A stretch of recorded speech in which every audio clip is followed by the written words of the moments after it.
Hey everybody, it's Mr. Marshall here at Stony Lane. Did you know that the United States of America is turning 250 years old this year? That's right, that's a pretty big birthday, isn't it? And so we are learning about all the different states, and today I want to teach you about one state. One state. It's a state that a lot of people don't think of as like one of the most famous states, but I think it's beautiful. I've been there. And it's right kind of in the middle of the country, and I'll show you where it is. It's called South Dakota. South Dakota is a state that's surrounded by other states. It's landlocked, right? There's states all around it, and this is what it looks like. This is the shape of South Dakota. The capital of South Dakota is right in the middle here. It's called Pierre, which is the French name for Peter. Some of its bigger cities are Sioux Falls. That's the biggest city. There's a city called Mitchell right here that I've been to. Rapid City is all the way out here, and I'm going to show you some really cool things. In Mitchell, there's a place that you're never going to believe. I visited. It's called the Corn Palace. That's right, it's a museum of corn. It's got all kinds of things that are made out of corn. In fact, every year they change the design of the top, and it's not painted. It's actually made of little bits of corn. Little bits of corn to design a picture. Isn't that cool? Because South Dakota is just full of corn, I guess. So South Dakota became a state a long, long time ago. This is how it happened. There was a pair of brothers who claimed it for France. This is France in Europe, okay? And they came all the way from France, and they found South Dakota in the middle of the continent of North America, and they said, we want this. So it was actually North Dakota and South Dakota up here. And later on in 1803, President Thomas Jefferson bought all of this land that you see here in green. Do you see that? That was called the Louisiana Purchase. And up until that point, this is what the U.S. looked like. This part in the orange and the parts in the blue, they were just territories. And all of this got added on as more territories.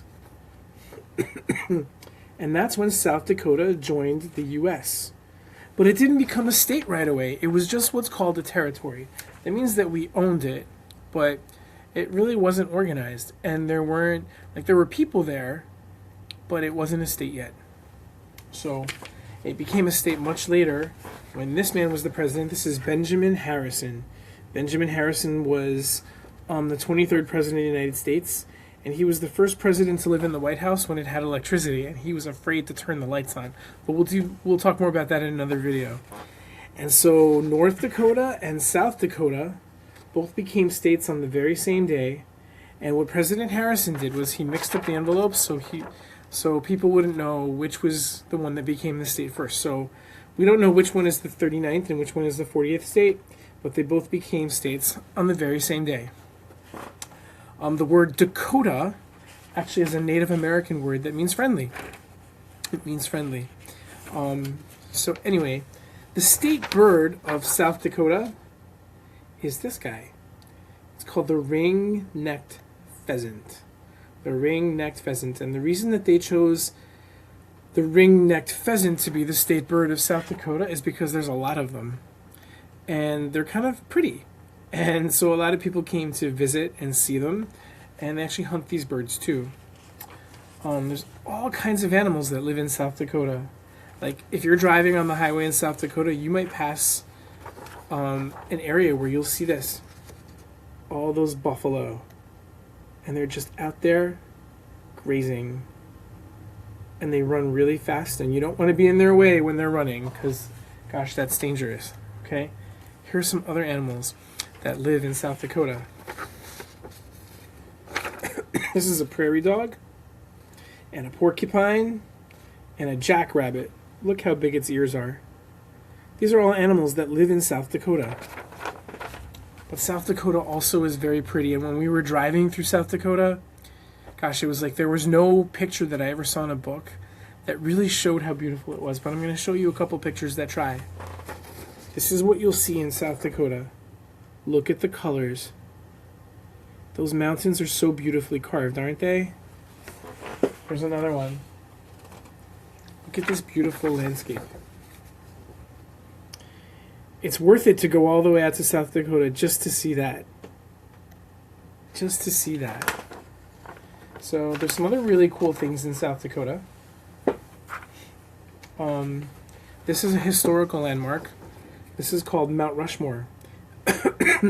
So it's a mountain in South Dakota, in the southwest kind of area of South Dakota, sort of. And this was designed in the 1930s. And there's 4 presidents' faces on here: George Washington, Thomas Jefferson, Theodore Roosevelt, and Abraham Lincoln. Right? And they're up on Mount Rushmore.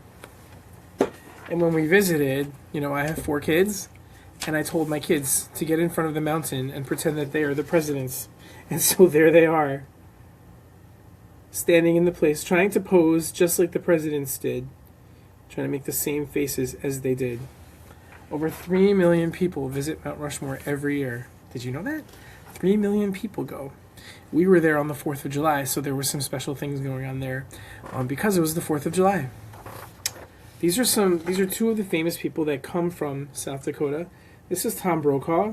Tom Brokaw is a newsman, and so he used to be the anchor of the NBC Nightly News, and he's a little older now, and he still does some things on TV sometimes. This is Laura Ingalls Wilder, and Laura Ingalls Wilder is an author who lived a long, long time ago, and she wrote a lot of different books, including the Little House on the Prairie series. Okay? So, there you have it, South Dakota. It's like this hidden treasure in the middle of the U.S. If you can get there, it will definitely be worth the trip. Okay? Maybe I'll see you there. I'll see you next time.